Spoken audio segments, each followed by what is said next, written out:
Bonjour, bonsoir mes frères, mes compatriotes guinéens, je vous salue à tous les bords, à tous les côtés, des 4 côtés du monde entier.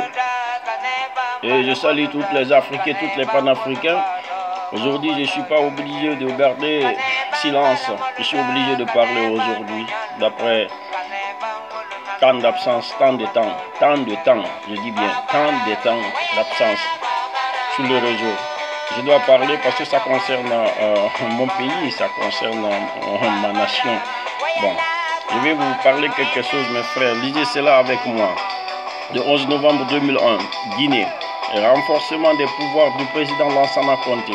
La révision constitutionnelle visant à permettre au président Lansana Conté au pouvoir depuis 1984 de briguer un 3e mandat en 2003 est approuvé par référendum par 98,4% sans des suffrages. L'opposition qui avait été appelée au boycott du scrutin conteste les résultats. La limitation du nombre de mandats présidentiels est supprimée, ainsi que la limite d'âge du candidat. En outre, la réforme accroît le pouvoir du chef de l'État face à l'Assemblée nationale. Bon, point. Je n'ai pas prise de parti, ni côté des RPZ, ni côté des UFDZ, ni côté des UFR, ni côté des PIP. Je suis guinéen. Je suis là pour essayer d'apporter ma façon de comprendre les réalités sur mon pays. Donc ça, c'était mis en place. On revient ici. Voilà cette constitution de 2001. Ce qui nous intéresse ici dans cette constitution, c'est le titre 12.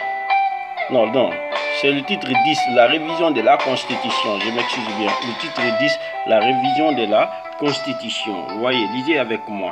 Bon, avant d'aller là-bas, je voulais lire la partie là un peu pour vous. Les circonstances ici là en haut un peu, là où il y a l'article 89. Les circonscriptions territoriales sont administrées par un représentant de l'État assisté d'un organe délibérant, les collectivités locales, s'administrant librement par des conseils élus sous le contrôle d'un délégué de l'État qui a la charge des intérêts nationaux et du respect des lois.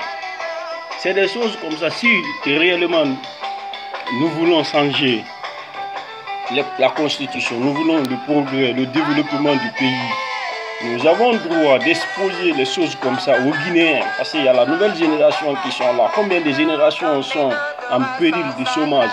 Venez les expliquer pour qu'ils soient initiés de leur propre constitution. Alors, expliquez-les dans toutes les langues nationales. Je vais en venir sur le côté là. Moi, je suis un panafricain, je n'ai pas de côté. Je veux que le pays avance. Je veux que l'Afrique même change. Je veux que vous enlevez ce costume de l'esclave de maison là.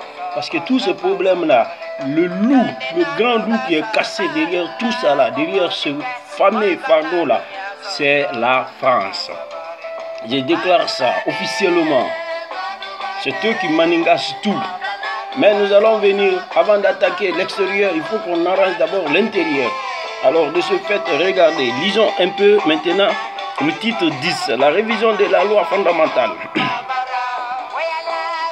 L'initiative de la révision de la loi fondamentale appartient couramment au président de la République et aux députés. Le projet ou la proposition de révision adoptée par l'Assemblée nationale ne devient définitive qu'après avoir été approuvé par référendum. Toutefois, le projet n'est pas présenté au référendum lorsque le président de la République décide de le soumettre à la seule Assemblée nationale. Dans ce cas, le projet de révision est approuvé à la majorité de 2 tiers des membres composant l'Assemblée nationale. Il est de même de la promotion de révision qui aura accueilli l'approbation du président de la République. Aucune procédure de révision ne peut être entreprise ou poursuivie en cas d'occupation d'une partie de la totalité du territoire national. En cas d'état d'urgence ou d'état de siège, la forme républicaine de l'État, le principe de la laïcité et le principe de la séparation des pouvoirs ne peuvent être l'objet d'une révision.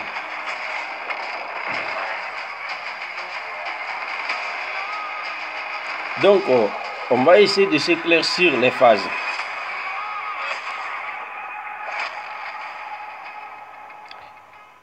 Il sera procédé aux élections prévues aux articles 24 et 47 à l'issue d'une période transitoire qui n'existe pas 5 ans, à compter de l'adoption de la présente loi fondamentale par le peuple de Guinée par voie référendum.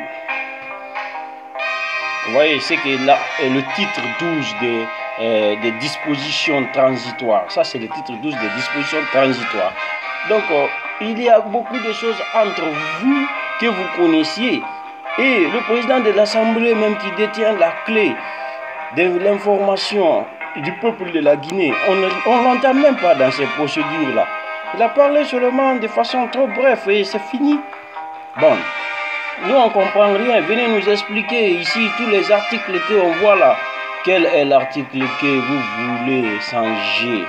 Parce qu'il est dit ici enfin que pour changer l'article promulgué à l'article, la loi, changer adopter une loi, ça prend un an presque. Parce que l'autre est fait 11 décembre, 23 décembre 2001 et c'est adopté au 11 décembre 2002 presque. Bon, c'est pas même ce qui est sûr, c'est que c'est dans 11. Ce qui est sûr, c'est que c'est dans un an clair. Alors, je vais m'expliquer ici sur ça, aux côtés de la mouvance. Je vous prie de bien vouloir jouer vos rôles comme ça se doit. Venez expliquer qu'est-ce que vous voulez changer dans cette loi, qu'est-ce que vous voulez remanier, parce que le feu président Lansana Conté avait fait cela.